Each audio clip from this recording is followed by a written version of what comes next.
So we've got the Harley, the trivia, random share giveaway. And if they call in, just tell them to stay on hold until we get back from the commercial. And we'll do both the random share giveaway and the trivia at the same time. Yeah.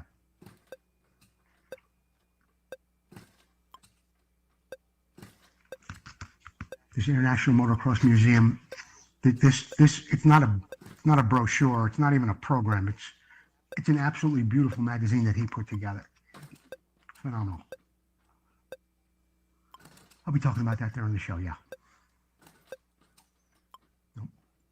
Langston Motorsports Bike Show, the 23rd. And we're flying, so mark that down.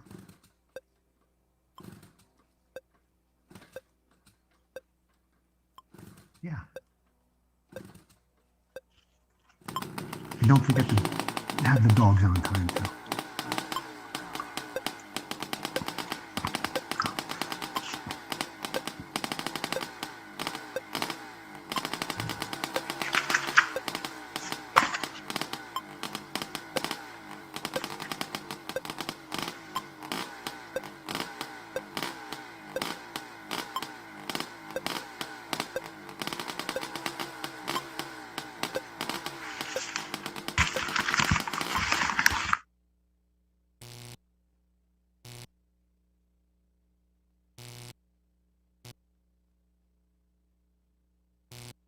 We're live.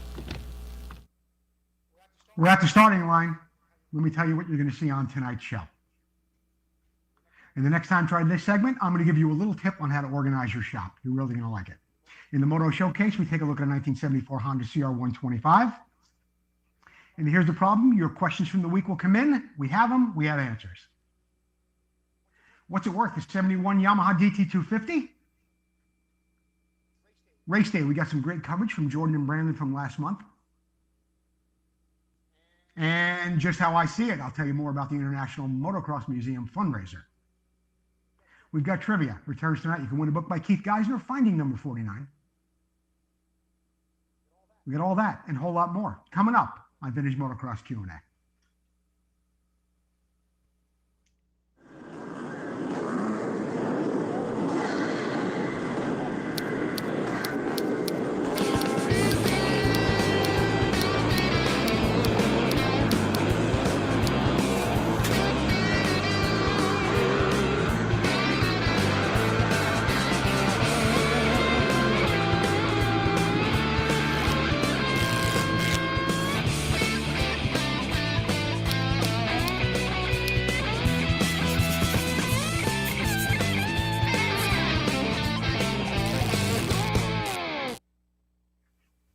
Good evening, everyone. You're watching Vintage Motocross Q&A, and I'm your host, Joe Abadi. Thank you, Jordan, Chelsea, and Susie, for helping me put the show together tonight. Thank you, the viewers at home who tune in every week.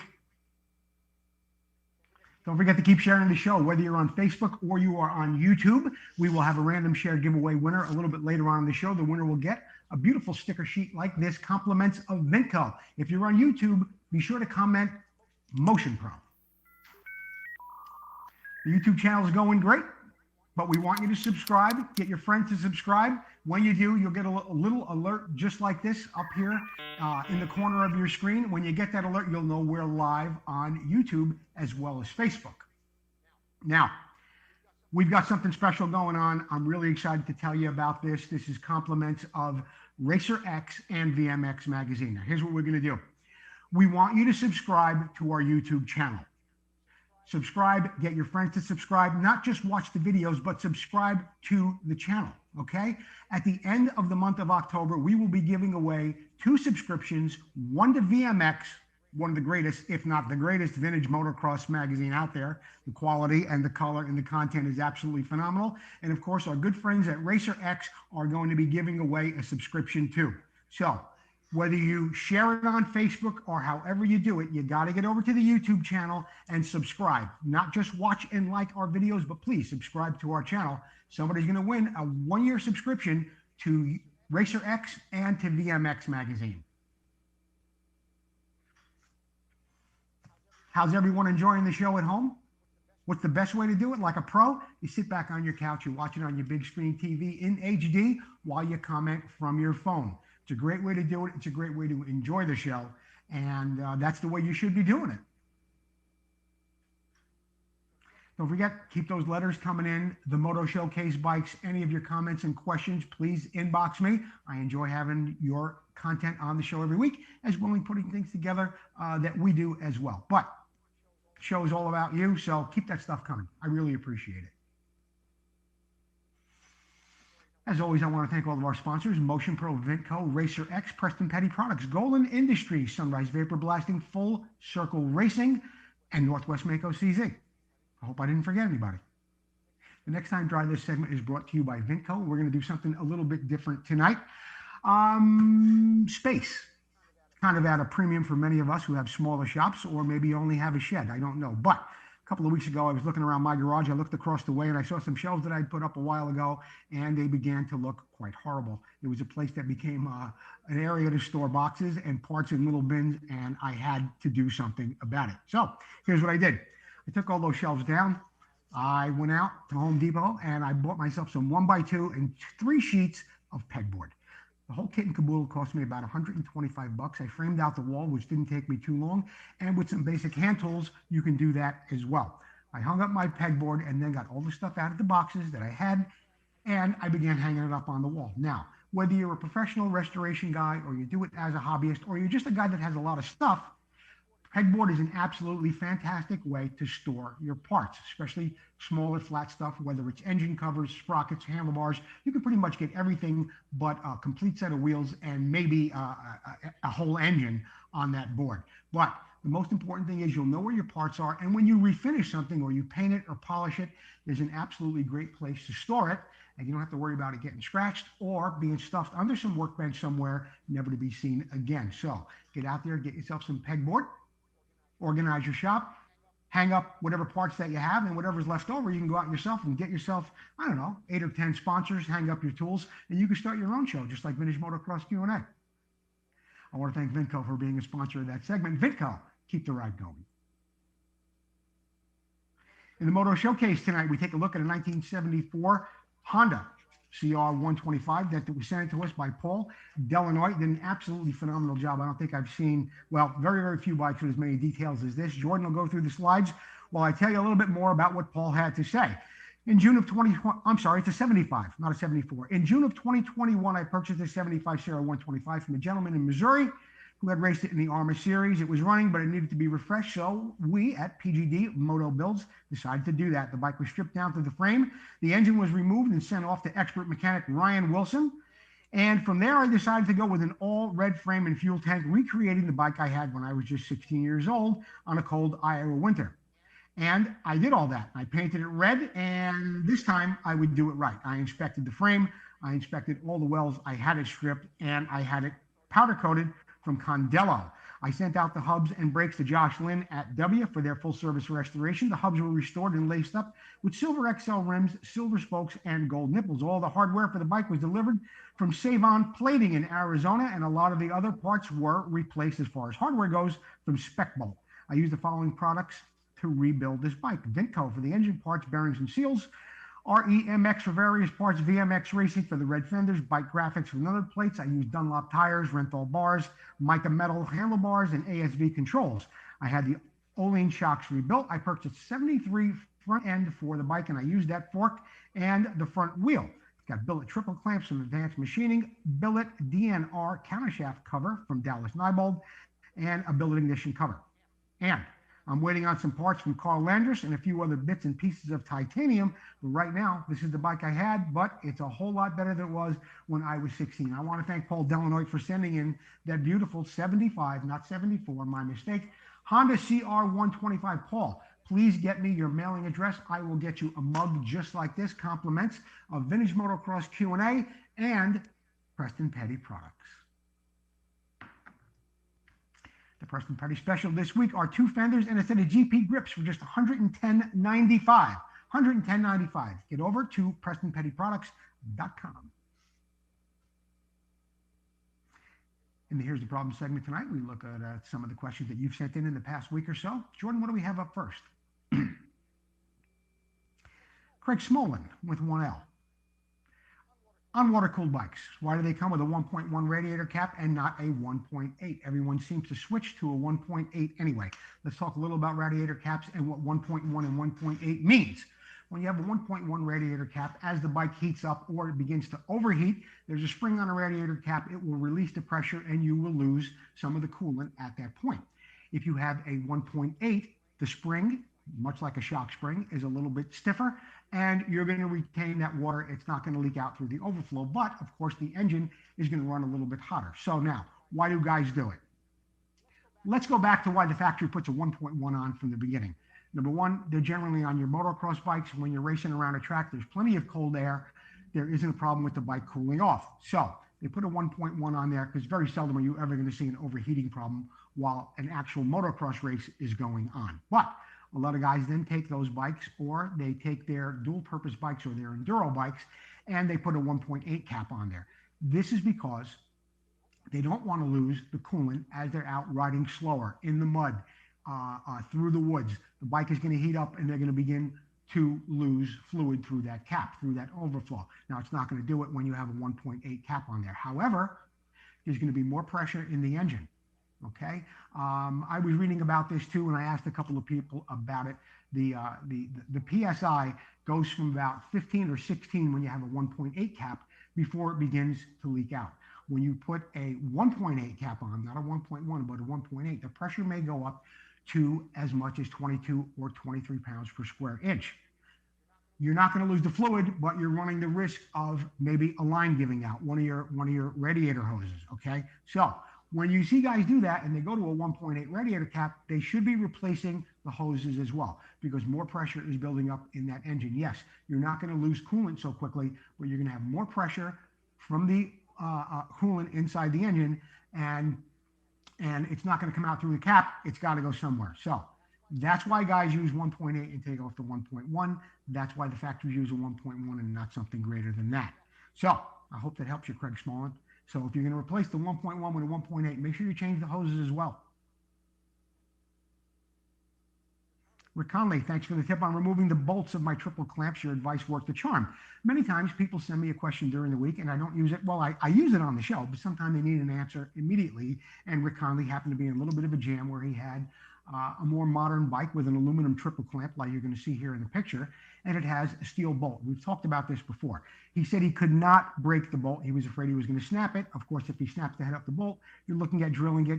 Heaven forbid the bolt snaps even further into the triple clamp. You're going to be in a real mess. So what I recommended was getting some MAP gas or a torch, Bernzomatic, just like that, heat up that aluminum, and it will come loose. And it will, and it did, and he got it right out. Why does that happen? What you have is dissimilar metals. You have the aluminum and you have the steel. The steel starts to rust inside there. It starts to corrode. The aluminum starts to oxidize, much like you have aluminum parts and you see little pits in them. That steel starts to eat in the aluminum, and then you have a dissimilar metal biting into each other, and it becomes very, very difficult to get out. When you heat it up, you can get them out most of the time. What I would recommend is taking out bolts like that while you can get them out, put a little grease on it before you put it back together. This way you don't have that problem down the road. I had a friend of mine years ago would buy a bike every couple of years, brand new. He'd take the bike home, wouldn't even ride it. The first thing he would do was take out every bolt, put grease on it, put it all back together so he wouldn't have that problem. And that's what you should be doing too. Rick Conley, I want to thank you for sending in the question. I'm happy that I answered it quickly for you and that it all worked out. Jonathan Wood, you've discussed refinishing aluminum parts before, but never aluminum anodized swing arms. I love your show. I'm hoping you can give me some advice. I can, Jonathan. On your aluminum swing arms, really the only way to fix the gouges, I mean, if they're small, you can sand them out, you can polish it, you can re-anodize it. But when you have deeper gouges, and you mentioned that you did, and that you were restoring an A4 or an A5 Kawasaki, you're going to have to fill those in, and you're going to have a qualified welder do that for you. The problem is you have aluminums, and the grade of the aluminum, like a 6061. Now you're going to have filler rod for from your welder, and the quality of the fill rod is not going to be up there to 6061. In fact, my welder Daryl Dickerson tells me that they only come up to about 5,000. So when you fill in that little gouge or that nick with filler rod, Then you go to polish it, there's going to be a little bit of a discolor.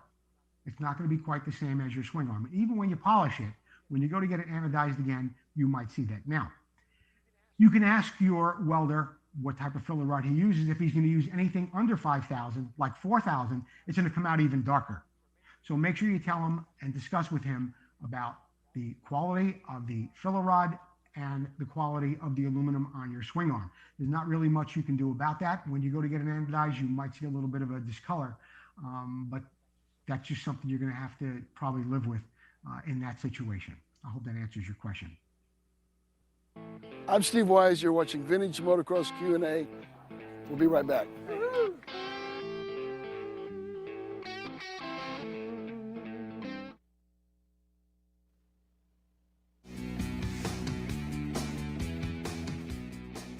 Hi, I'm Jeff with Motion Pro, introducing you to our latest digital tire pressure gauge today.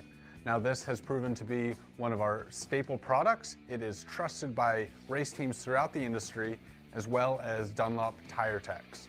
We'll first talk about the air gauge head, which has an auto on-off backlit display and large numbers, and so it's really easy to read, even in low lighting situations.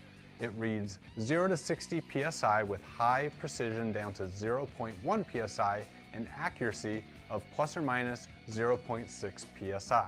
Attached to the head is our trapezoid manifold, which is billet aluminum in construction and gives a nice ergonomic feel in your hand. It also gives access to our high pressure bleeder, which was designed by Motion Pro. Now moving on, we have this long air hose, which has dual swivels, and so you can get into tight areas and still get a good read at the gauge. And at the end, now included, is our Pro air gauge chuck. It engages positively onto valve cores for extremely accurate readings. So go ahead and pick one up for yourself today. It's available from dealers nationwide.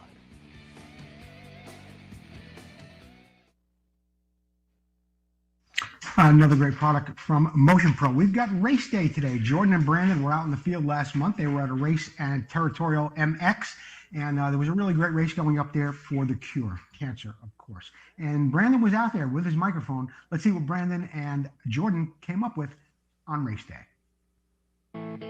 Hi, this is Brandon from VMX Q&A.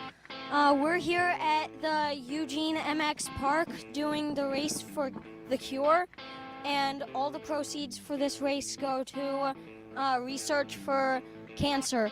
This is my cousin Caden in his first motocross race. Hi. I won my first race and beat Brandon. He has to rub that in my face.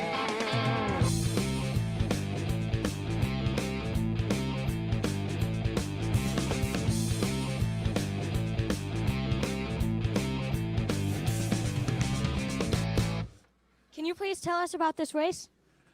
This is called Race for the Cure. It's a vintage motocross race with a few modern guys to help us. It's to raise money for breast cancer research and cancer research.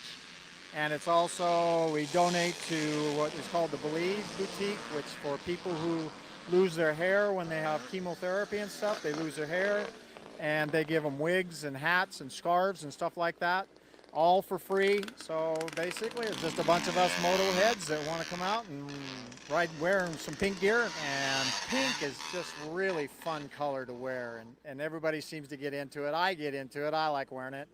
And so we started out not trying to be what they call politically correct, and through the years we've said to heck with it, and we just put boobs on our bikes and say what the heck.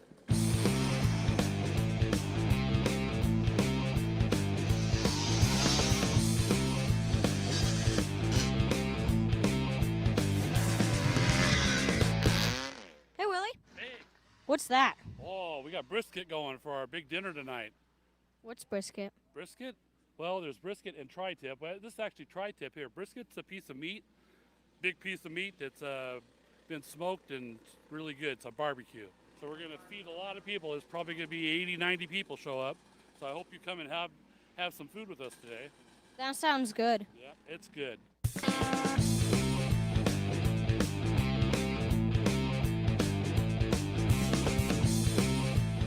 thanks for watching VMX Q&A.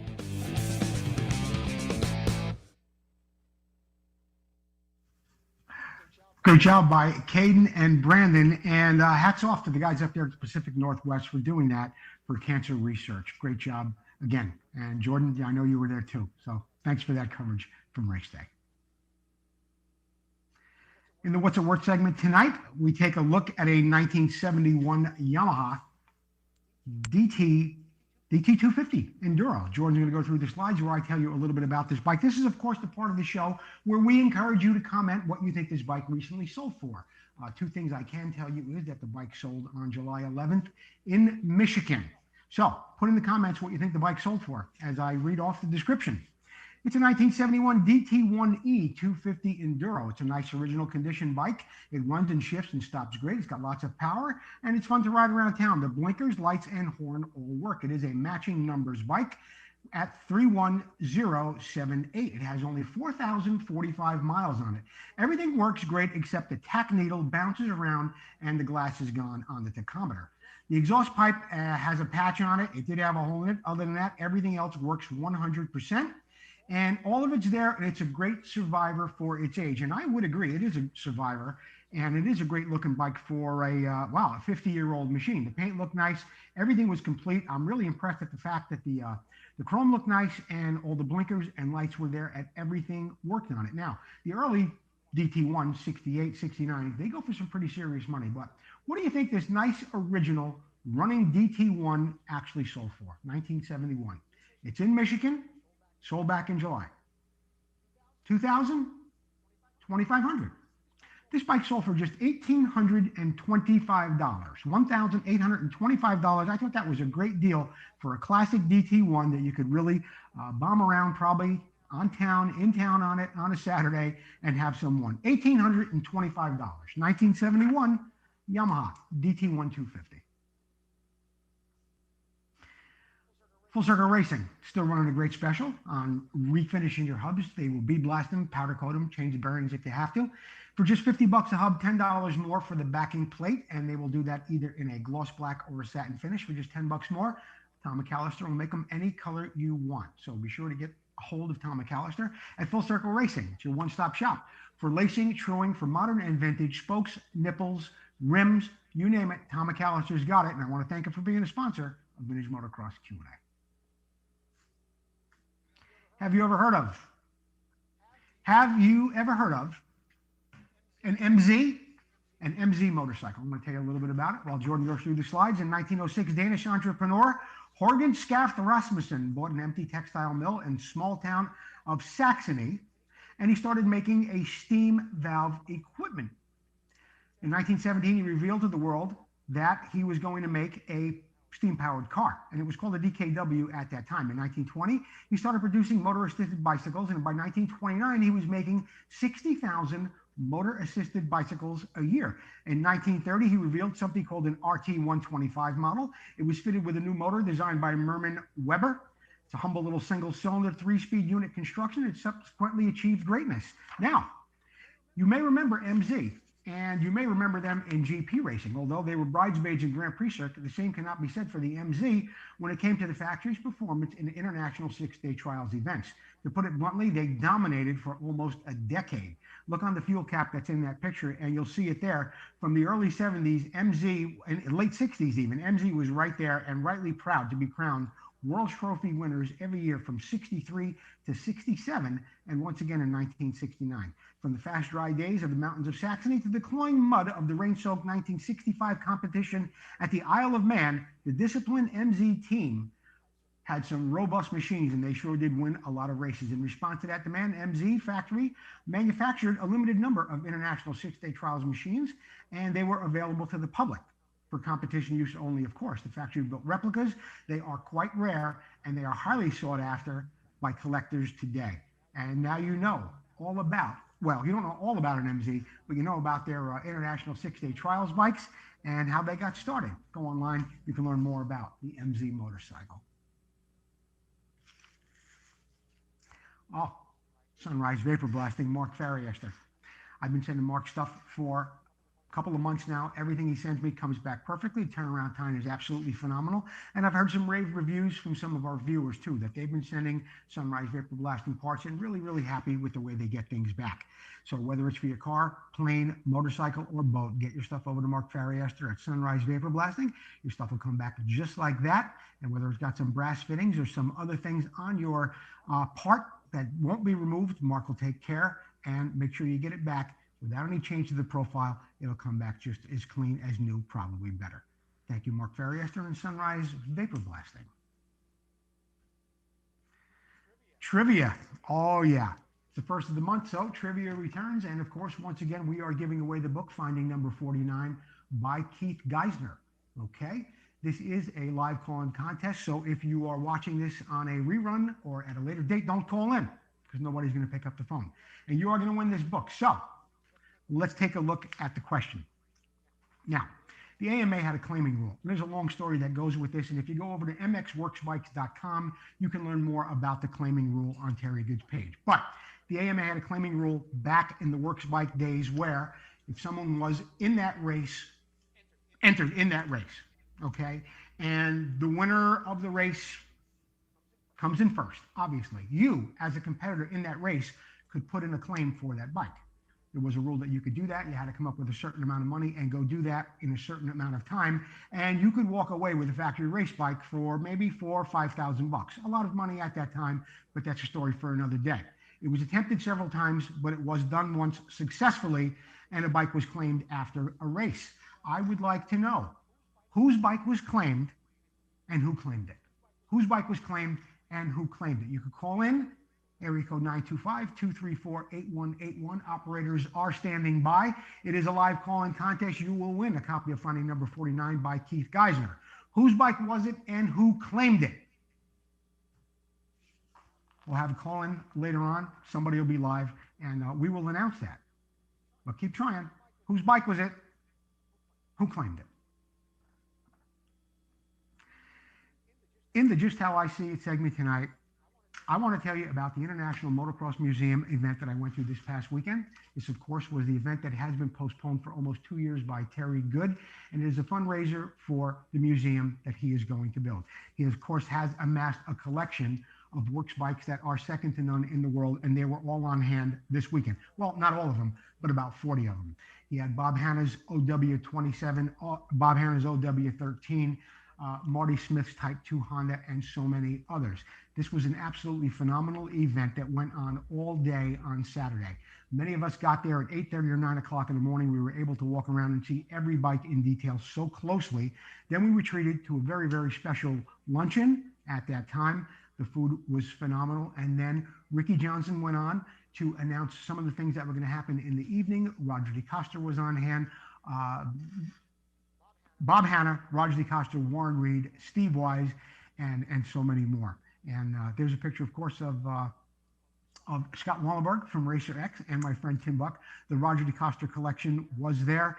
There was a party afterward the next day. Terry had some select guests over to his home where they had about 40 guests for a wonderful, wonderful barbecue. But if you get a moment, go over to the International Motocross Museum. Check them out on Facebook. They also have a website.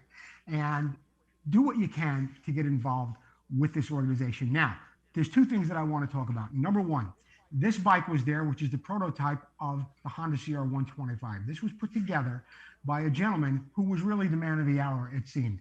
His name is Asuka Sasaki. I'm sorry. He flew in from Japan to be at this event. Here he is with Warren Reed. At 21 years old in 1971, he and a few guys from Honda put this bike together for a race out there. It's a 150-pound bike, and he is the father of the Honda Elsinore that we all enjoy and love today. Asuka-san, as he was being called, was just a great guest. His English was excellent and spoke to us about so many events and so many things that happened along that time, including Honda wanting to make that bike a 4-stroke.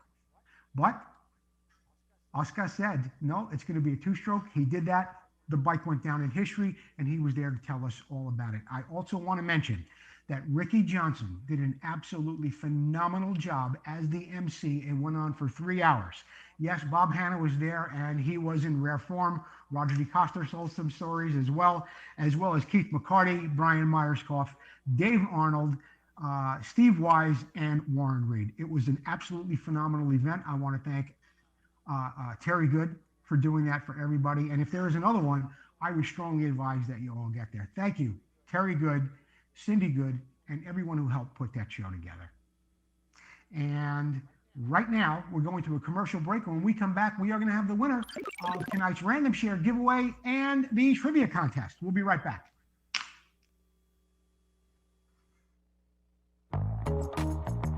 Classic and vintage dirt bikes are more than a hobby. It's not just about the ride. It's about the work that goes in. The work that keeps you connected to the ride. It's about bringing the bike back to life and doing it with your own hands. It's about the adrenaline and adventure.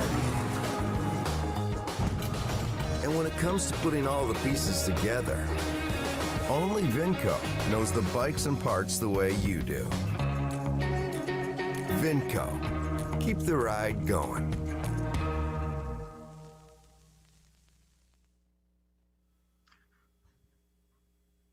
Okay, as promised before the break, we do have a winner of the trivia contest, or we have somebody on the phone, and we're going to speak to him right now. Hi, this is Joe Abate. You're live on Vintage Motocross Q&A. Who am I speaking to? Joe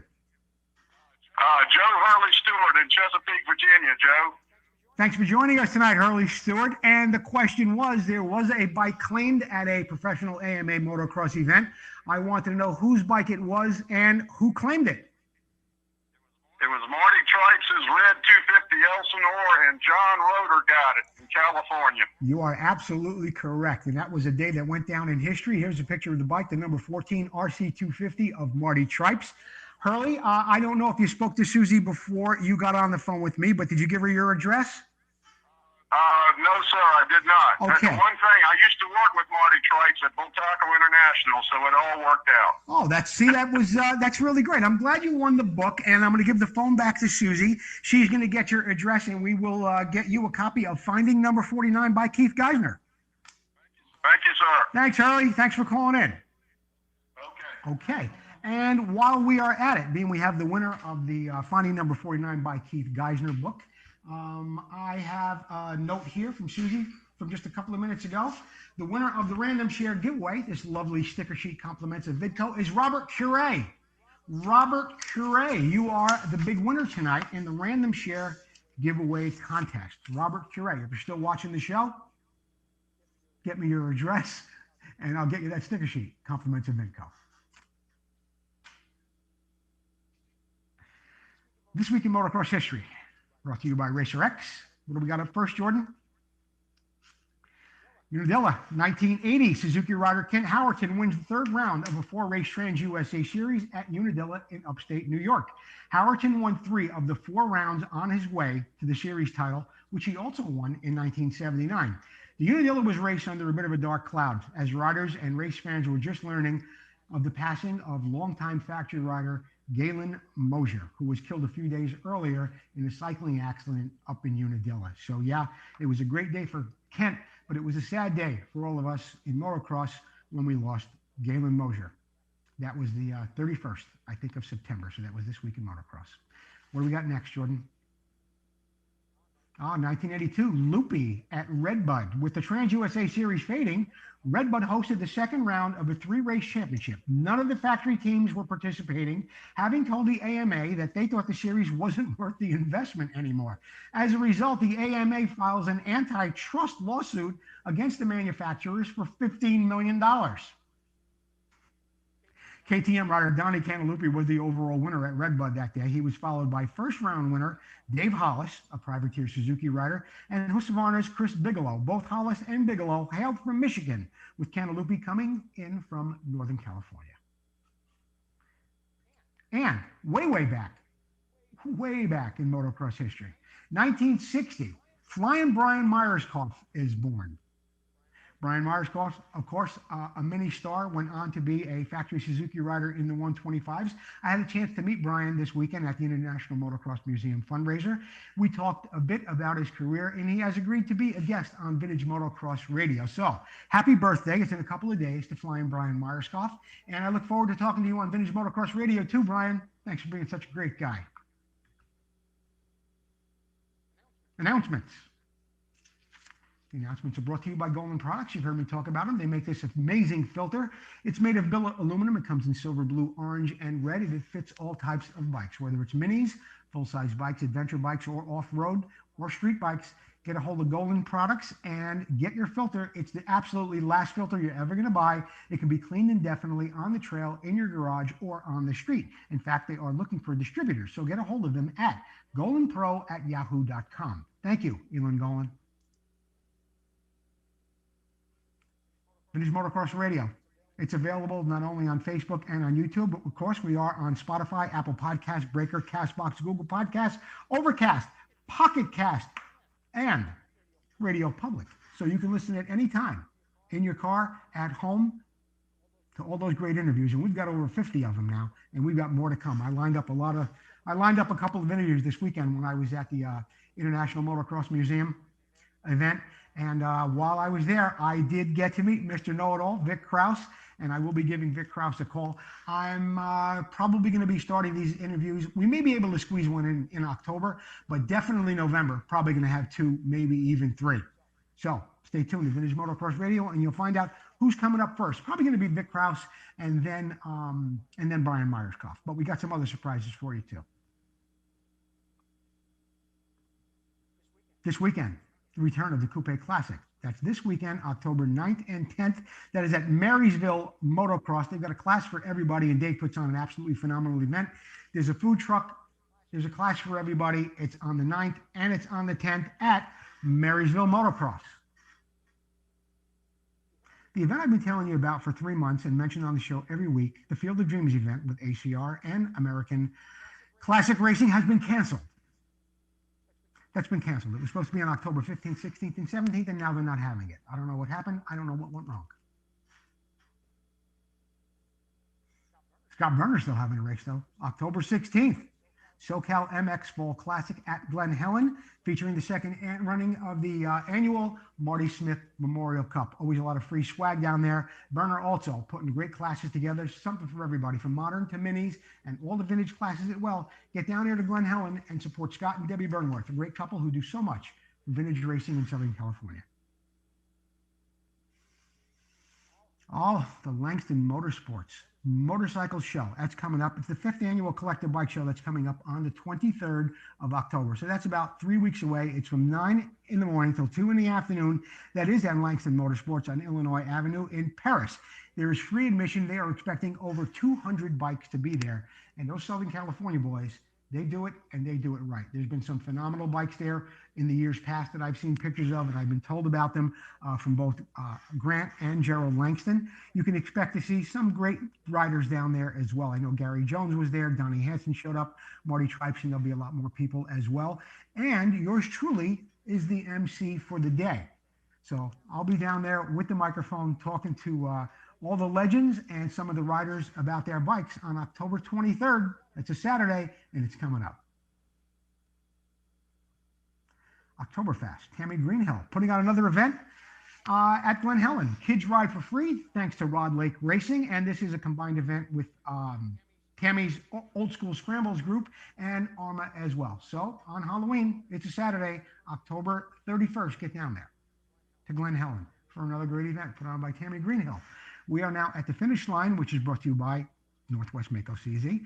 This week's special from Northwest Mako, 4 caps for your CZ, just like that. Fit all the 4 caps, fit all the forks for your, I believe, 72 through 74, 75 CZs. And there they are for just $50. Get a hold of Alan Brown at Northwest Mako CZ. Get yourself some new 4 caps for your bike. Vintage Motocross Q&A t-shirts and hoodies are still available, just $19.99. With the fall weather coming, it'll be a great time to get a hoodie as well. Follow the link in the show description. It'll be delivered right to your door. Just $19.99. Come in gray and they come in white. Vintage Motocross Q&A sponsorship opportunities are still available as well. I talked to a few people this weekend at the museum function that I went to out in Chicago. They are talking to me about doing a sponsorship on the show, and I'm very, very excited about that. But other people you can see have been up here for over a year and a half now. So whether it's Motion Pro, Vinco, Full Circle Racing, or anybody else that's up there, they are seeing results, and you can see them too. So if you've got a small business and you want to reach about 20,000 people a week through Facebook and YouTube, get a hold of me. I'll put a sponsorship proposal together for you that it fits your budget, and you'll be up there, and I guarantee you'll be seeing results. That's it for us tonight at Vintage Motocross Q&A. There is no radio show this weekend, but there will be something coming up in the very, very near future. Don't forget the Langston Motorsports Bike Show at the end of the month, Tammy Greenhill's race. And stay tuned. We're going to be having an announcement. I've got an announcement about this show going to a television network. You heard me right. I'll tell you about it. I signed the deal. There's a couple of things we're hammering out, but you'll hear about it probably next week. In the meantime, I want to thank you for watching. Don't forget to listen to all of our shows and subscribe to our YouTube channel. We're going to be giving away a subscription to Racer X and VMX. Gino! Thanks for watching. We'll see you next week in the Vintage Motocross Q&A. Gino! Come on, boy! Come on, Gino! Come. There you go. Oh, Gino, you popped up there like a spring chicken tonight. What about you, Rocco? No? Rocco doesn't want any points. Good. Want me to break that for you? Here. No, it's over here, Gino. It's over here. You want the big piece, you want the small piece.